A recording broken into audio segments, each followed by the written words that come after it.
Welcome everybody to the March 2023 SJAA Imaging Special Interest Group meeting. And tonight we got Alex Woronow to tell us all about LRGB imaging, or should I say RGB imaging.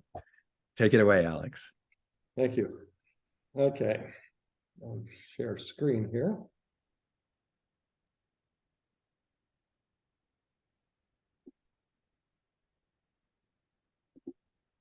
Well, you should see the first slide, and I think we probably do. So what I'm going to talk about this evening is that luminance subframes have become, using the correct word, obsolete. There was a time when they weren't, but now they are. And I'm going to explain why. I'm going to also try to explain the relationship between L and RGB color spaces and why, from that point of view, we can understand some of the reason they went obsolete, and then demonstrate that with a few case studies.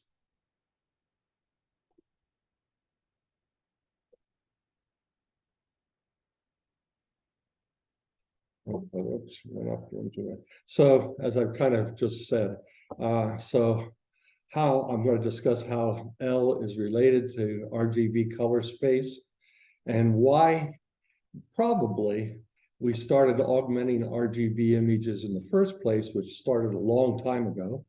And finally, question whether the motivation that we use to introduce L into RGB images is still a motivation given our current equipment and software.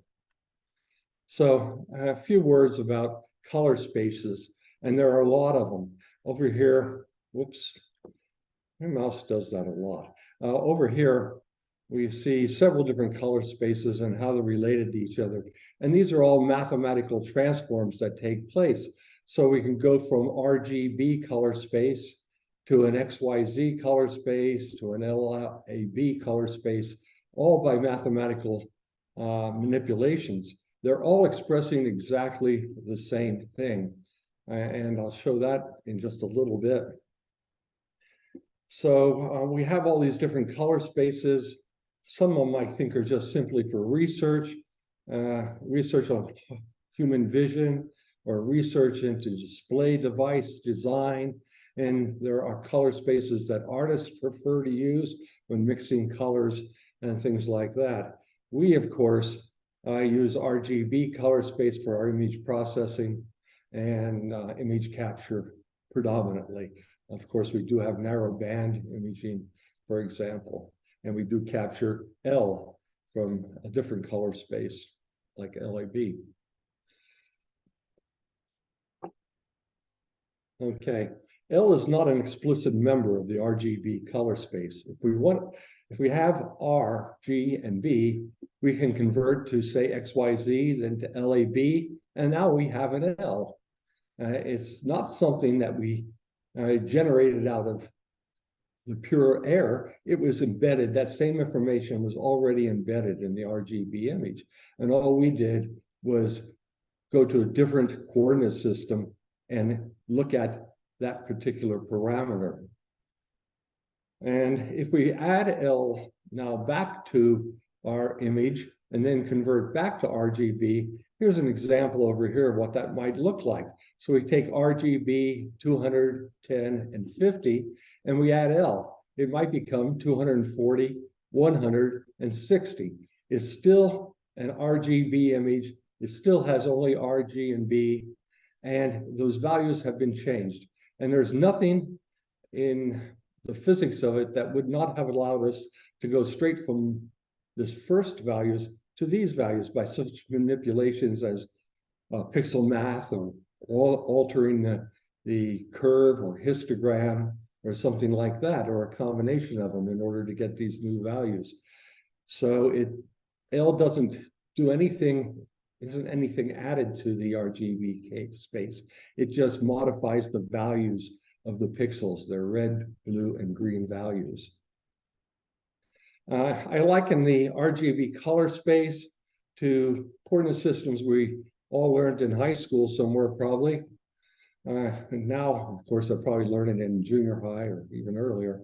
Well, the Cartesian coordinate system, X, Y, and Z, and there's a spherical coordinate system, R, theta, phi, and here are the two of them. Any point that can be identified in X, Y, Z color space is the identical point if expressed in R, theta, phi. And the distance between 2 points can be expressed as a distance by calculating that distance in X, Y, Z, or by calculating that distance in the spherical coordinate system. Likewise, there's a cylindrical coordinate system, which is yet again a different one. We could liken the X, Y, Z, spherical, and cylindrical coordinate systems to the different color spaces that we function in.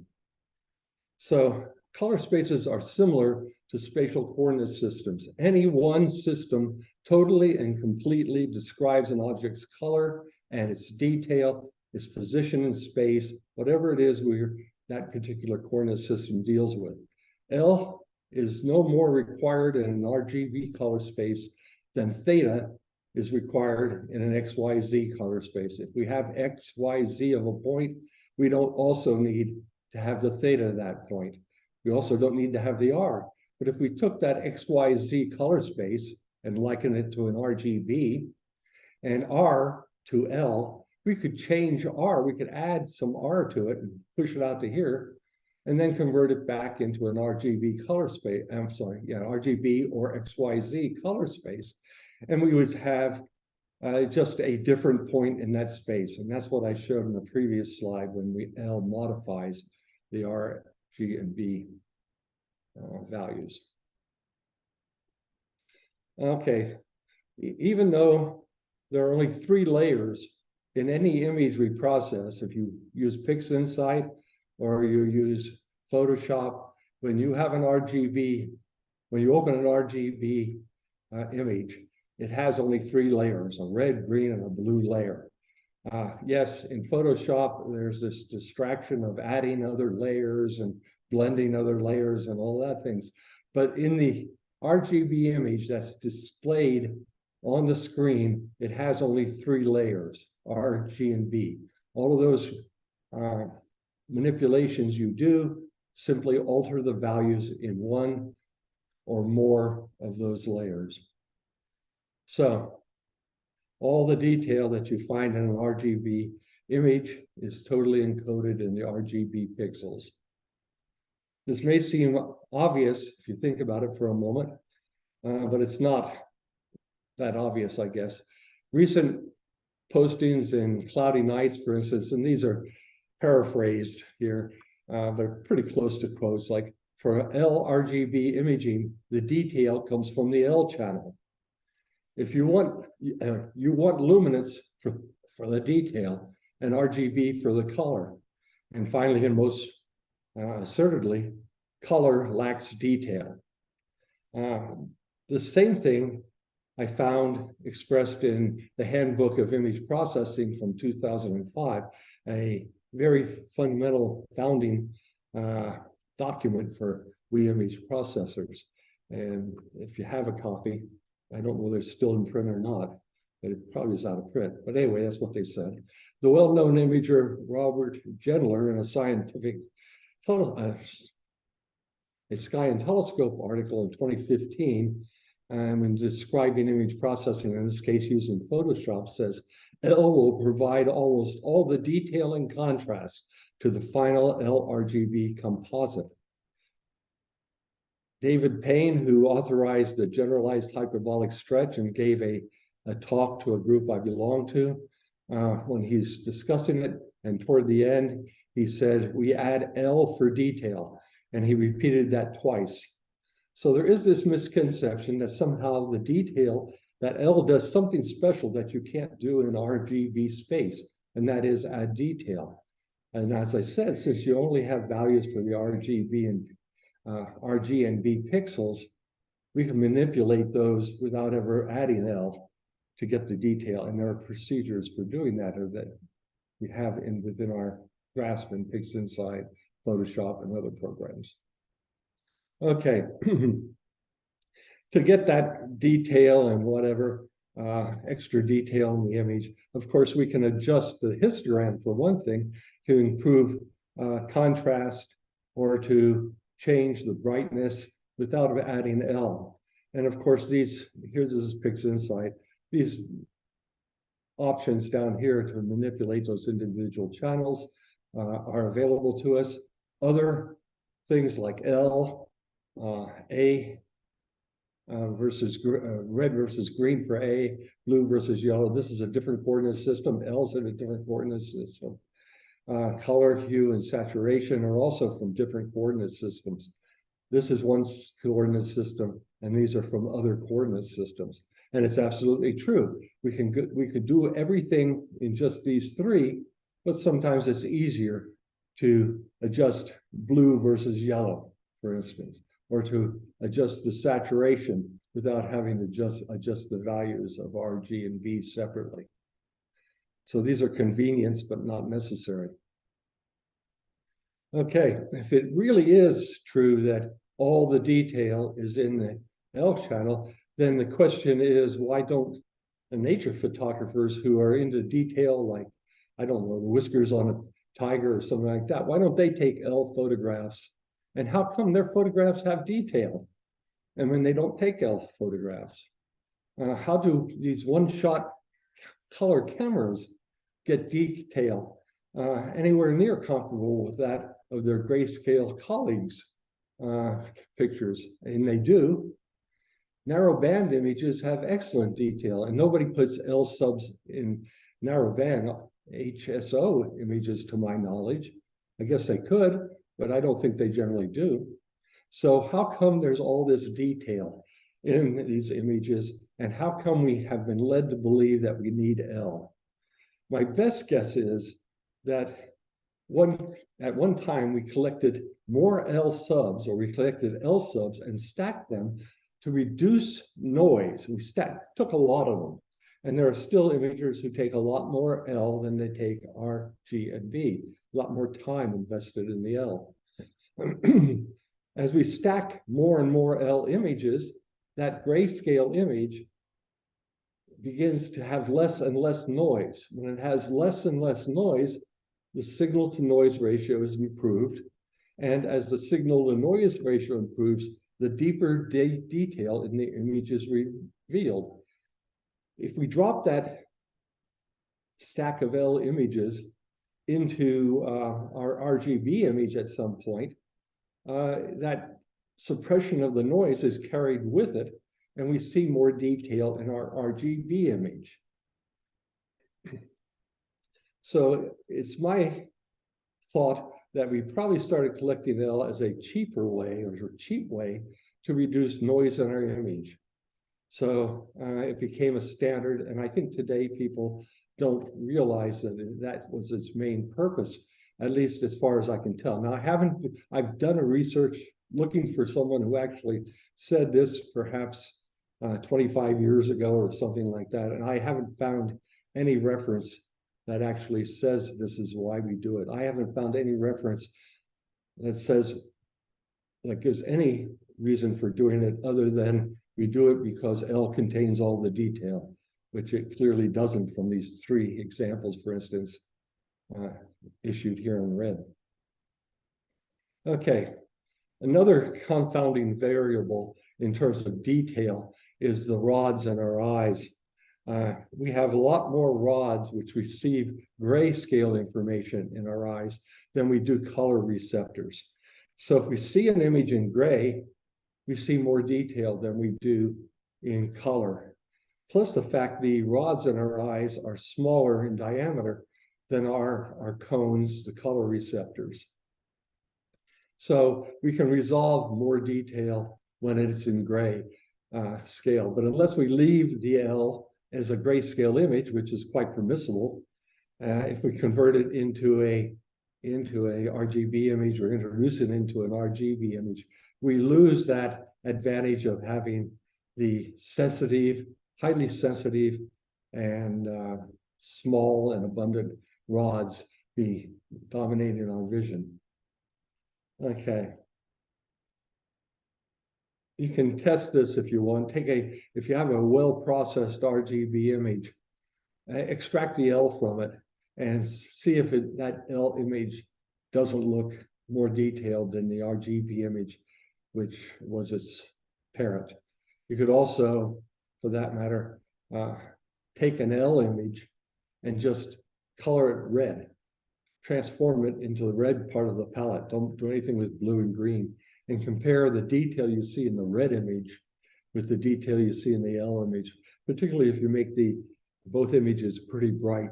I think you'll see that the L appears to have more detail than does the red image, yet they're identical images in their detail content.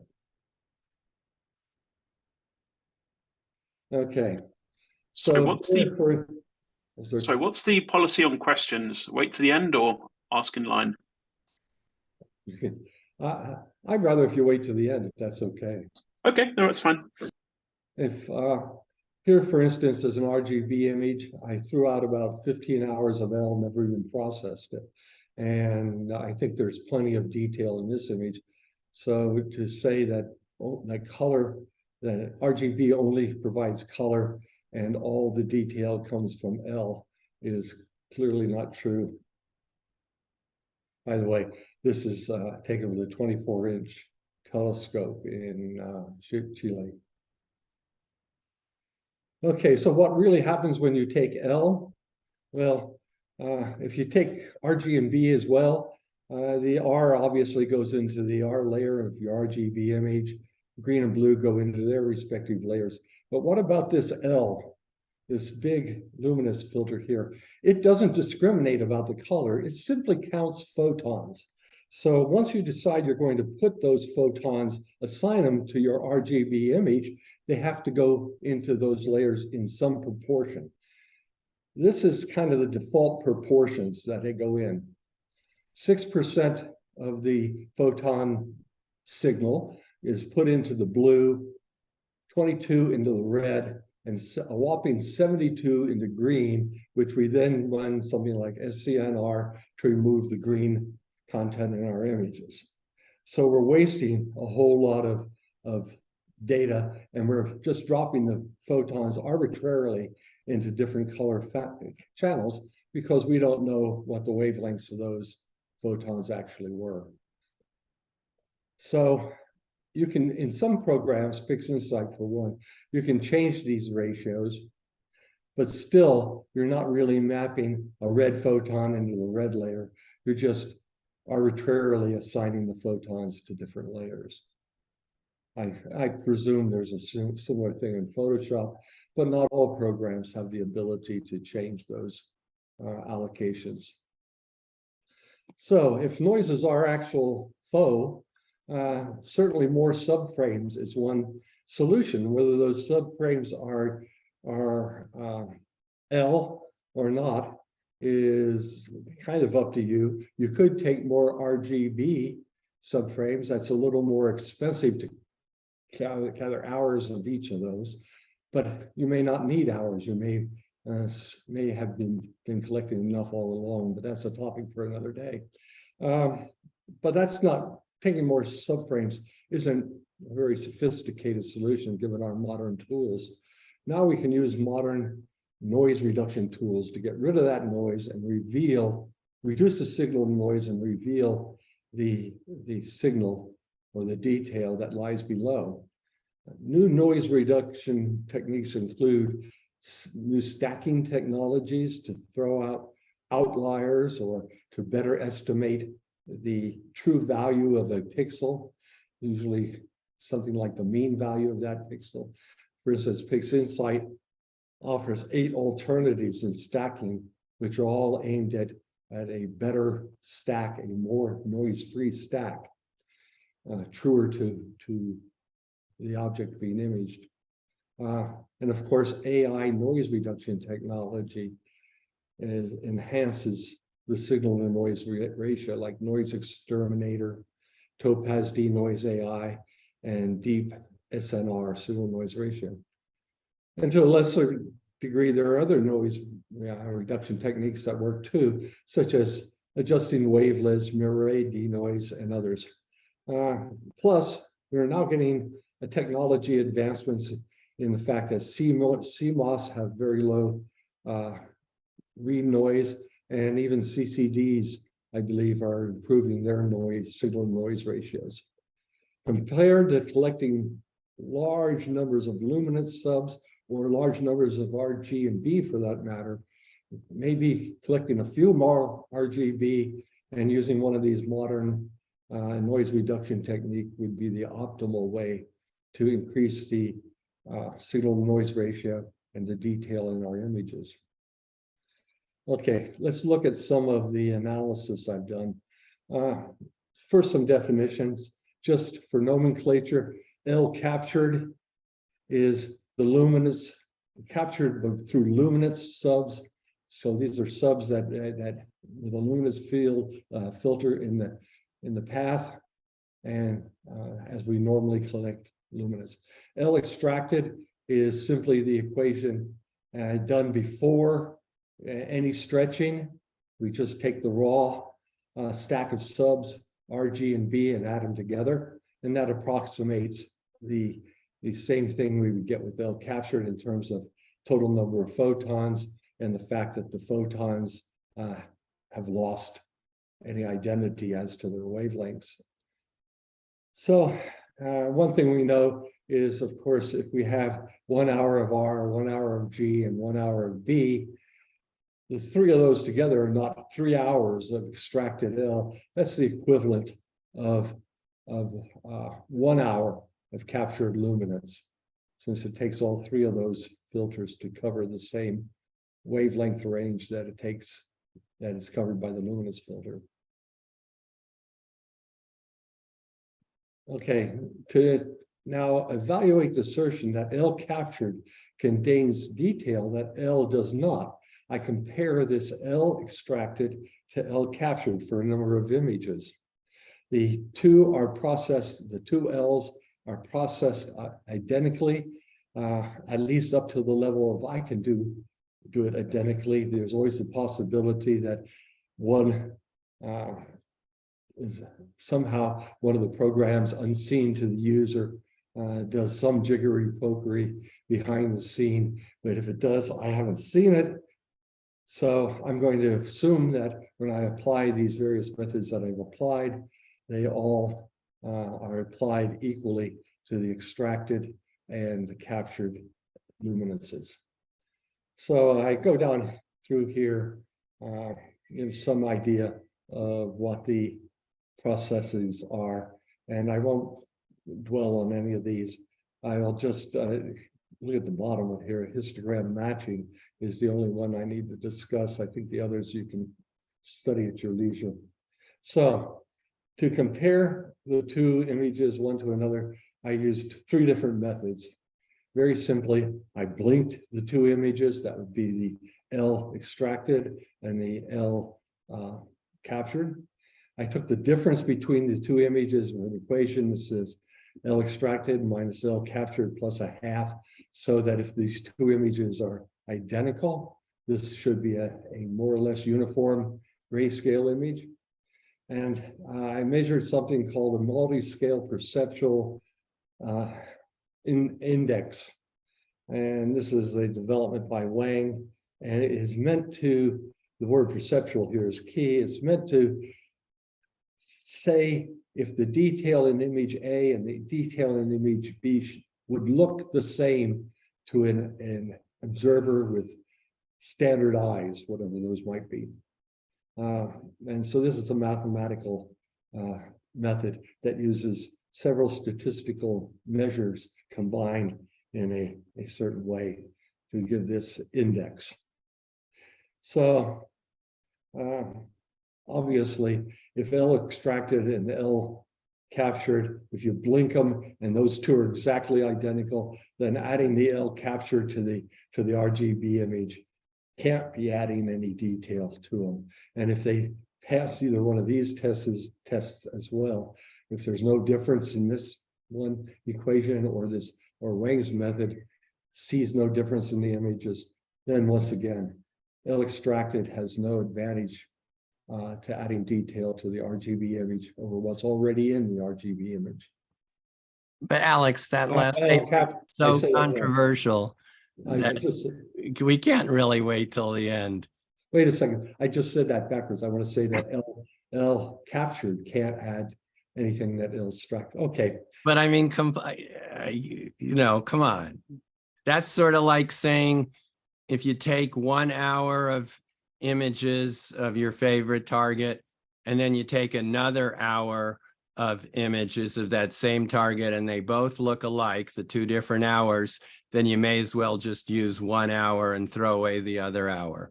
I would say that's true. If it Oh, doesn't, come on. if there's no difference between them, then there's no difference between them. Okay. I don't understand what it is you're expecting to be different between 2 images that are not different. Well, I mean, I don't know what you mean by not different, but all I can Well, say they pass it's obvious that you'd measurements. want to use the 2 hours and you're going to get a better image. Why would you get a better image? I guess you'll have, you'll have more detail and less noise. But if you blink the 2 images and you see no difference in the detail, then there is no detail. As far as less noise, we handled the less noise just a little while ago and said we can eliminate most of all the noise using AI. We don't really need that much. We need enough exposure to reach the level at which we become asymptotic at adding more detail. 1 hour may not be enough. 2 hours may not be enough. 5 hours may be enough. I'm not saying there's a certain limit, but I'm just saying that there is a point at which adding more data doesn't add more information. Do you mind if I jump in? I think I see the disconnect between the 2 of you. So I think, hi, you're saying if you have 2 equivalent images and you're adding them together by 1 hour and another hour, you're going to get reduced noise, but you're not just adding them together, because in the case of this LRGB processing, you're essentially taking the L data that would have been there via RGB, removing it and adding in this other hour. So you're not actually averaging them, so to speak, I think is the argument being made. That's correct.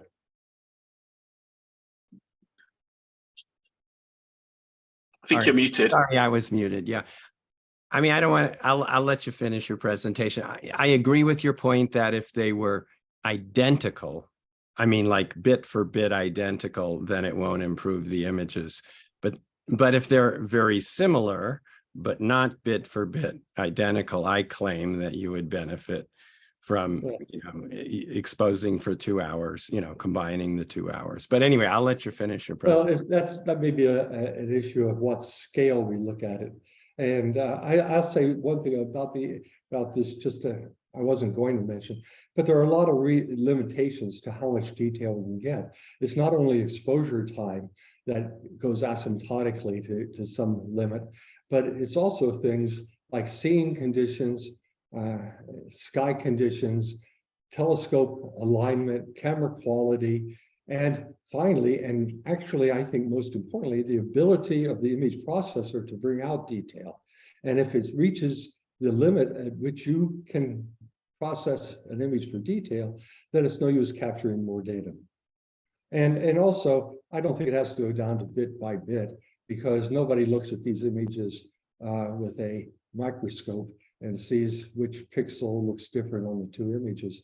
By the time we publish them, we've changed them to things like 8-bit, and we've dropped them into a JPEG format or some other format. And a lot of the detail is not there anymore. In the case of JPEG, we've actually added artifacts that look like detail that aren't really in the image. So it's a complex problem, I admit that.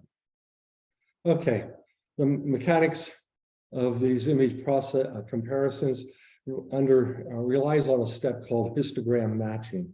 And you can't blink 2 images and expect them to look similar at all if in fact their histograms don't have a similar dynamic range and a similar overall content. So histogram matching maps one histogram into another, and it does this with kind of monotonic adjustments. There's no taking a faint pixel and saying, I need more pixels in the bright scale, so I'm going to move these faint ones over there. That's not what it does. It simply compresses and maintains this kind of range. If you looked at a cumulative curve, it would retain this monotonic characteristic of a cumulative curve. It wouldn't disrupt that. So, and here's an example of a program that does that. Say we had this image and we wanted to make it look like this image. I don't know why we want to do that. What we do, we want to make the histogram here look like the histogram here. We run it through the program, and this histogram becomes this one over here. So now these two are a pretty good match, and we blink them, you'll see any differences between these images. Now the binning is a problem. The binning of the original histograms may or may not be exactly the same, so that you can't make an exact match. But here, if you look at some of the features like this big peak, it's present in all. B is over here, D is here, and E is here. B, D, E, B, D, E. So it's maintaining the structures within the histogram. And so that allows us to measure or to compare these two with something like a blink. Now, as I understand it, the program by Wang that compares detail doesn't need histogram matching first, but I used it since it was part of my workflow before applying his method. By the way, that program, I wrote that program. It's in Python. If anyone wants a copy, I'd be happy to send it to them. Okay, this Wang's method.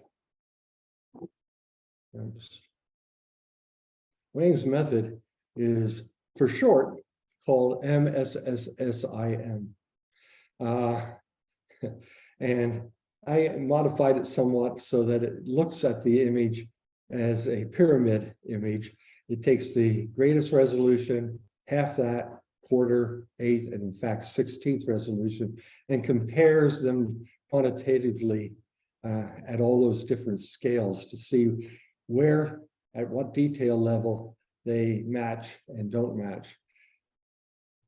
It then converts this statistic, it comes up with lie between these values of 0 and 1. If it's 0, then there's no match. And 0, when we look at an image, is black, of course. And 1 is a perfect match. And when we look at an image, 1 is, of course, pure white. So a good match is something that's bright, near 1, and a poor match is something that's nearly black. And gray is more or less matched. Okay, so I did 3 different images, a bright nebula, a galaxy, and a dark nebula. And these were processed in PixInsight and Topaz Studio 2 to varying degrees of processing. This is the first one. And this is a blinked comparison. If you look down here, you have L captured and L extracted. And this is 3 hours of L extracted. That is, there is about 3.3 hours of R, the same for G and same for B, and about 4 hours of L captured. The similarity scores are all above 0.9. Values like 0.75 are considered pretty good matches. And so this is comparing detail. So these two images have about the same detail. And excuse me, Alex, can you just to ask, when you say 3.3 hours, yeah, that's 9.9 hours of telescope time? Correct.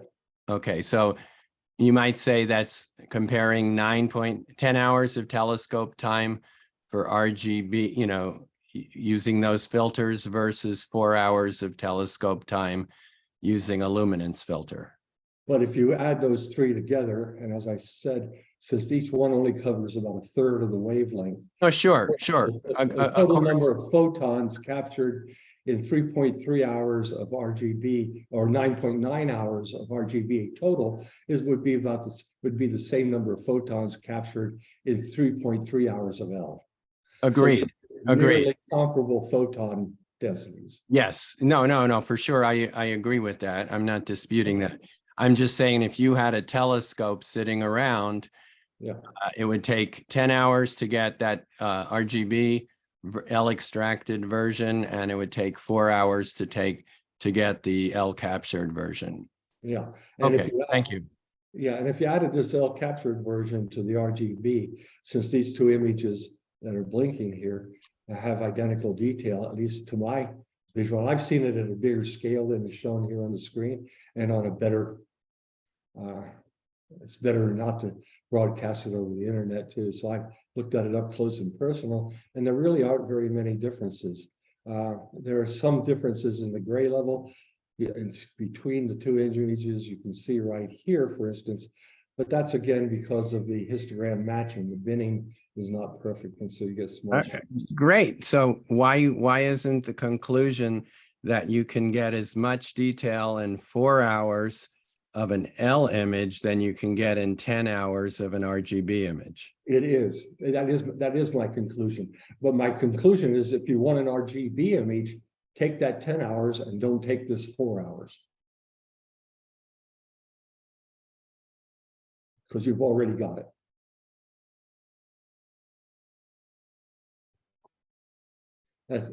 All of this is predicated on the fact you want to make an RGB. And I think one thing that's missing from the discussion is light pollution, right? Unless you're taking luminance through a light pollution filter, or you're at a super dark site, you know, luminance is you're gonna be dealing with a lot of light pollution that is hopefully filtered out by modern RGB filters that are designed to miss the certain amount of the light pollution.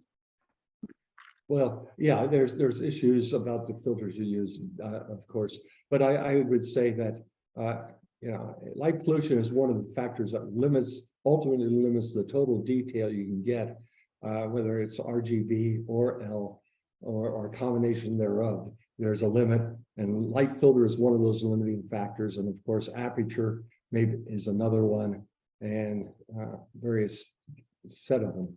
All these were taken with. All these ones are with a CDK17 in Chile. So they're all comparable, all the images you will see. And the L and the RGB were all taken at the same interval of time with the same camera, same equipment. Okay, so let's take that image and process it harder. And now let's see what the RGB comparison This is actually a CCD camera, not a CMOS camera then, yeah? That's correct. Okay, interesting.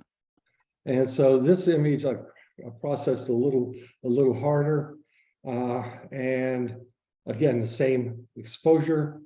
Now the difference between the two images quantitatively, they have very good matches up until the fact you're at full resolution, and this is still considered a good match in the business.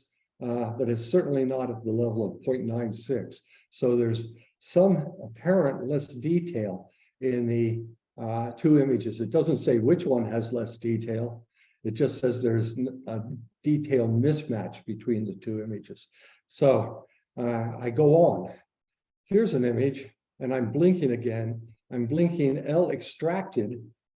That's this image with L with a similarity map. Remember, a similarity map where it's white is where it's a good match, and where it's black is where it's a poor match. Notice all the poor matches in this image. This is the full resolution version. All the mismatches are in dark areas of the image. This ends up as a flaw in the measuring technique. It is overly sensitive to small differences in dark areas, which makes sense. I mean, you know, one bright pixel in a dark area stands out considerably. So this may be in recognition of more of noise that are here than here. But in the part where the nebula is, where this bright nebula is, the match is very good, almost all white on this similarity map. So even with this additional processing, in my opinion, there's no significant difference in the pertinent detail between those two images. Okay, here's a galaxy, and again, I'm blinking the L captured and the L extracted. Here we have 1.4 hours or 4.6 hours total telescope time of RGB and 5 hours of extracted. So in fact, again, this is almost 4 times as large, as much L captured as the equivalent L in the RGB. Okay, so here, I'm sorry, this is the difference. One of the images is the difference between L captured and L extracted, this image here.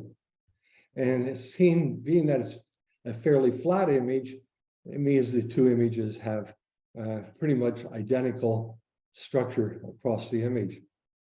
Let's look at it a little different way. Here's the similarity map. And again, a value near 1 means almost height detail, and a value near black is very little detail. And you see the match doesn't look very good, 0.3, 0.4. But within the galaxy, the detail map is very high. It's this black sky around it where the detail map, or the detail similarity, where the similarity map says there's detail mismatch. And again, that's of course in the black areas where it's overly sensitive to small differences. Even the faint stars in this area have very good matches. So take what you will for it. It appears that if you're interested in the detail in the galaxy, that the L is not going to add anything over what the 1.4 hours each of RGB got you. Horsehead Nebula, a dark nebula. Similarity scores pretty much say it all. 0.99 for all resolutions. And here we had 4 hours, that is 16 hours of telescope time, 4 hours each of RGB, and 14 hours of L captured. And there's basically no difference between the two. So this was 14 hours of wasted telescope time. So my conclusion at this point is augmenting an RGB image with separately captured luminous subs does not enhance the detail within the images that I analyzed. If you can come up with a case where it does, that's so much more information we have about the process. Modern noise suppression technology is, I think, what gives us this new advantage of not needing to capture the L. You should analyze this for your own setup, your own skies, your own cameras, etc. And again, that comparison program, which I'm busy rewriting to do a little more than it currently does, is a program written in Python, and I'd be happy to share that with anyone who wants it as well. Of course, if you use Python, you need to have all the supporting rigmarole installed on your computer. So my conclusion is that there's plenty of detail in RGB. All we have to do is have a good enough rig and good enough talent to get at it. Now, more questions. All right, please, anybody out there have questions for Alex? Well, I don't know if it's a question, but my understanding of the thinking of why this came about had to do with CCD cameras having a noise advantage at higher bin ratios or lower, however you want to say it, and that they were actually processing, only taking the color image from the color data from the color stacks and not trying to take any detail from that at all, right? So it is a technique in Photoshop, right, where you can take only color images, only color detail from certain layers, right? It's a layer mode, I guess. So a combination of those two approaches, I think, is why we ended up where we ended up. But yeah, I haven't taken Luminance in forever, basically. But yeah, one of the other reasons I suspect we might have done this is again a time saving and noise reduction technique. yeah, By binning the RGB 2x2, right, and not binning the luminance. right. And that may have been the motivation too. But once we have these noise reduction technologies, everything from stacking to AI, reducing noise is no longer. Plus the CMOS, behaves Yeah. differently with binning in the camera and software, and Yeah. Yeah. I'll give you the motivation. I mean, there's many ways to skin a cat, as they say. So first of all, noise and detail are two of the same thing.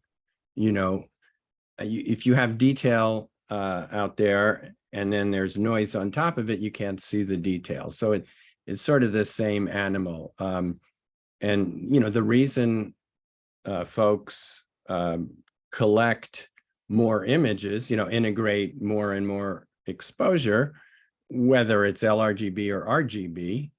I mean, why not just take an image, which is 20 minutes of RGB data from Glenn's house, right? Well, it just won't work.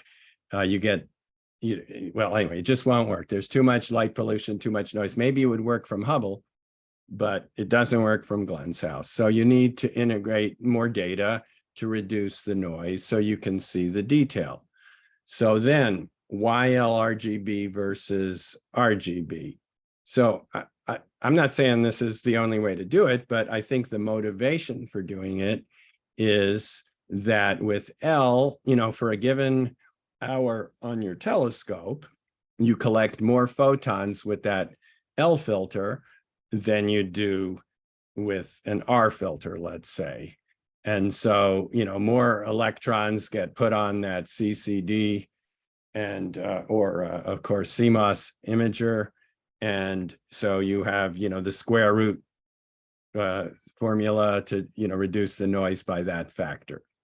So you use L to have, for the given hour of telescope, to have more electrons on your imager so that you have less noise, aka more detail.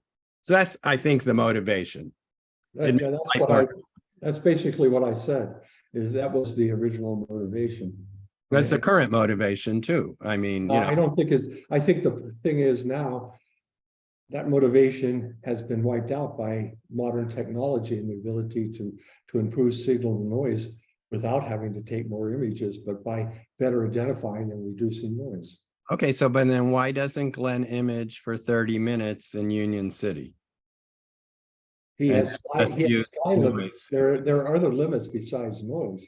There's limits of sky brightness which don't manifest itself as noise. Noise in this technique, noise is point noise or nearly point noise in the cameras. It's pixel noise. It's things like shot noise, like read noise, and things like that. When you read out a pixel, you get a value that's not quite correct. That's a 1 pixel noise value. You're not. He's dealing with a sky that's bright. If I shine a light in your eyes, no matter how many times you blink, you're still not going to be able to see past that light. Okay. I'm muted. Yeah, I mean, the real trade-off is why doesn't Glenn go to a dark site, right? So it's, it's 10 hours per filter, and it doesn't matter if it's narrowband or RGB. Basically, I'm not happy with the results unless I have about 10 hours per filter from Union City, and I have to make a judgment about driving to Pinnacles to do that same work in like 45 minutes or an hour, Yeah, and then sure. driving back, Sure. right? So, But Glenn, why don't, when you go to Pinnacles, let's say you and I make a, take a trip next weekend, we go to Pinnacles, you pick out your target. Why, how come you don't just shoot, 50 targets at night at 2 minutes each? Why is it that you're going to shoot an hour of your target? I mean, it's the same argument. You still need to build up signal regardless. Even if you can improve signal noise, you still need signal. So why don't you take 0 and then just process it? You can't do that. You need to build up the signal. Ask AI, give me a picture of M101, right? And then be done with it. Yeah. Okay. Anyway, my point is that the noise processing, Glenn could take a 2-minute picture of his favorite object and throw noise processing at it, but it wouldn't have the same at Pinnacles where he has a dark sky, but it wouldn't be the same quality as an hour. I totally agree. And I said this is an asymptotic process. You build up images to some level, and then after that many captures of the image, additional images don't add very much, but you still want to be up that asymptotic curve far enough. And that's I'm not arguing that you can take images that are 5 seconds long and you're done with the night. I never. All right.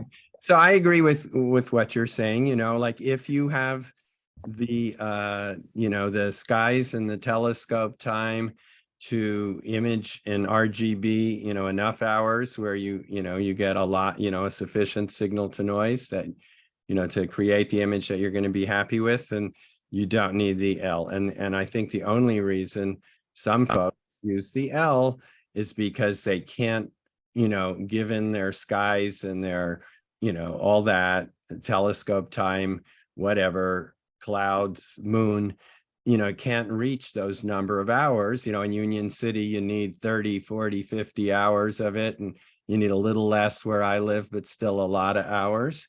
So it may be that the L filter is a little more efficient because you can collect more photons per hour. And when you mix that in with RGB, anyway, that's the motivation. It adds complexity to the workflow, and some folks can choose to do it and some might not. But sure, well, if you can collect all that data in RGB, then you're in business. Another thing to think about too is, having an L filter uses up a position in your filter wheel. And for my money, I'd rather have a dark filter so I can take darks, when it's not necessarily totally black out, right? And I can take darks with just the telescope cover on during the day.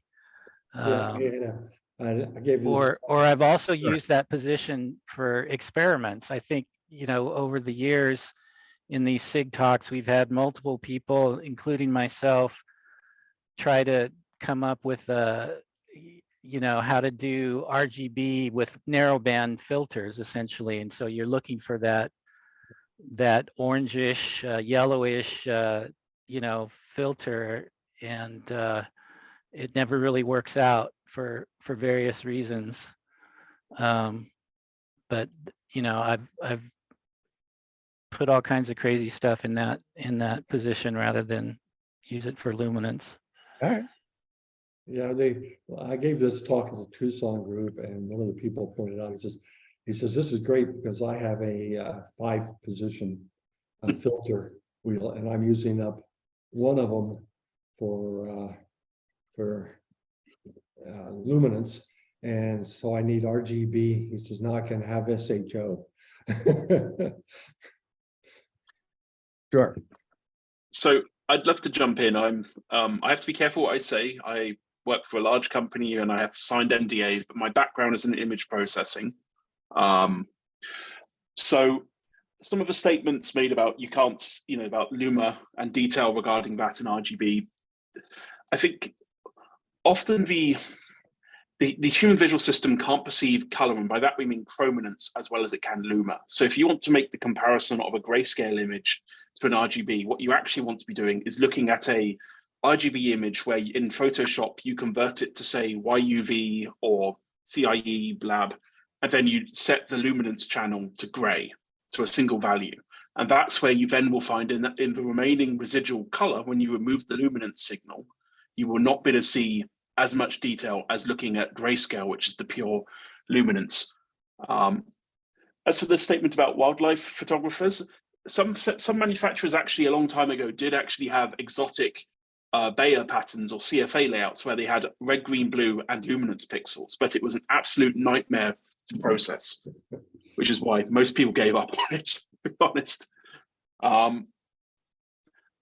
So in terms of when you're trying to if you have a certain time budget, you could argue that if you image lots of luminance frames and then do less color, and then you do the right processing, because the human visual system is not good at seeing purely the color component, not the luma, you could actually process the chroma, as in have less frames that contribute towards the color, and then you could noise reduce them more heavily, and it wouldn't be apparent to the user as long as the detail is there, which is in the luma channel or luminance channel. But it's a fine art, and I don't have much experience myself as in astronomy photography, but I have a background in image processing, so I need to be careful how I put that, because I'm aware that you have a lot more experience actually doing this and taking pictures.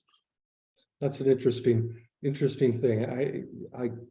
I'm going to study that in the recording and give some of the things you said a try. I would also point out that we do our eyes do detect differences in color, and that to undersample the color by not taking enough images is also a fault, because there's information in subtle color changes as well within nebula. And we perceive that. Large flat areas of a single color really look abnormal nebula. And I'm just doing an image right now where there are such things, and it's quite annoying. I've done everything I can to try to break those mono tone, that's the wrong word, monocolor areas up into different shades or different tones, different somethings, and I can't do it, so it must be real, at least at the resolution I have. But yeah, but there is information in color too.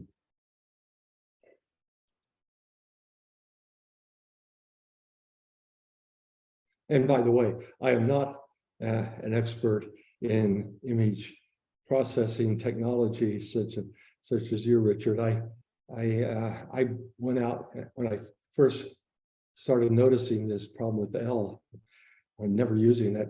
I went out and bought about 5 books and spent hours and hours on the internet, and that was my introduction to it. So I have maybe the equivalent of a spotty freshman course in human vision and color perception.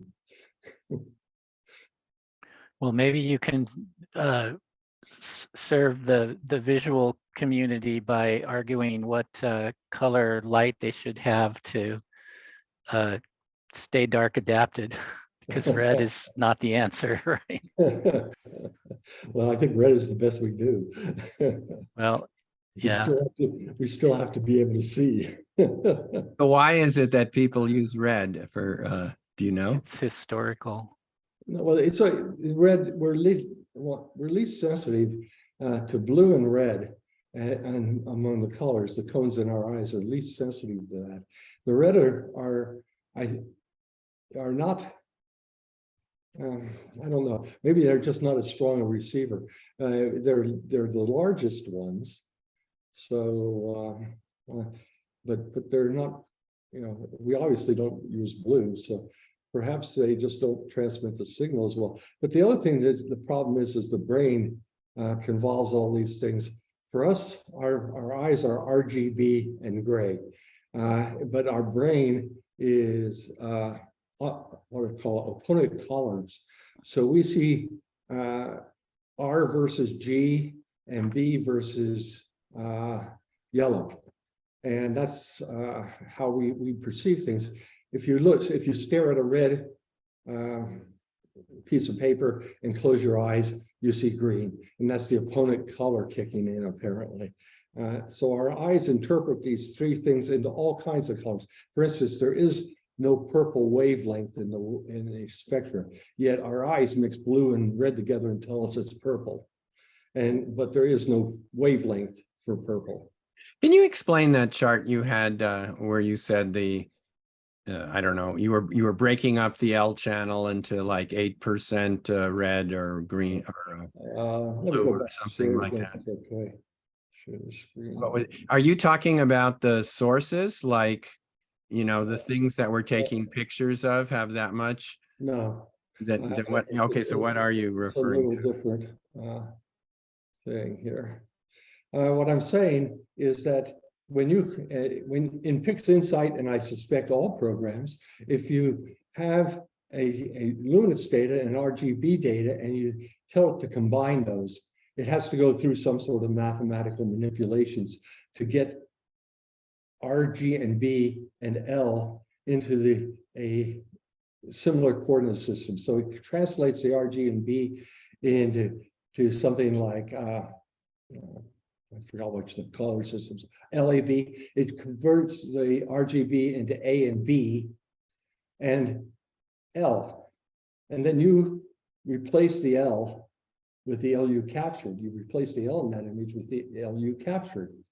And that L is apportioned into the RG and B images and layers in the image according to these percentages. These are the default percentages in PixInsight. 6% of all the L signal goes into blue, 22 into red, and the majority, 72 into green. That's in concert with what our eyes perceive.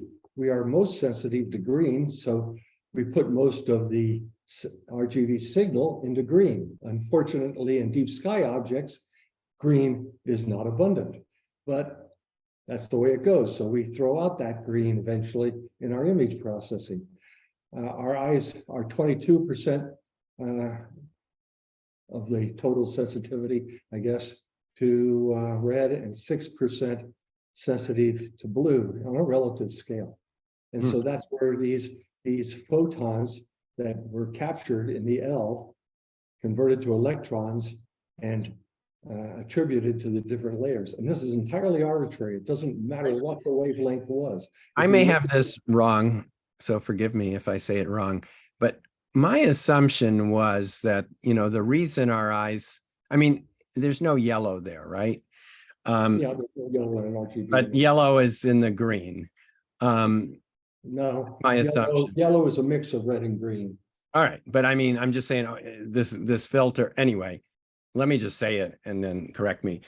I think the reason we're sensitive to those frequencies is because that's the color, you know, that's the dominant color coming out of the sun.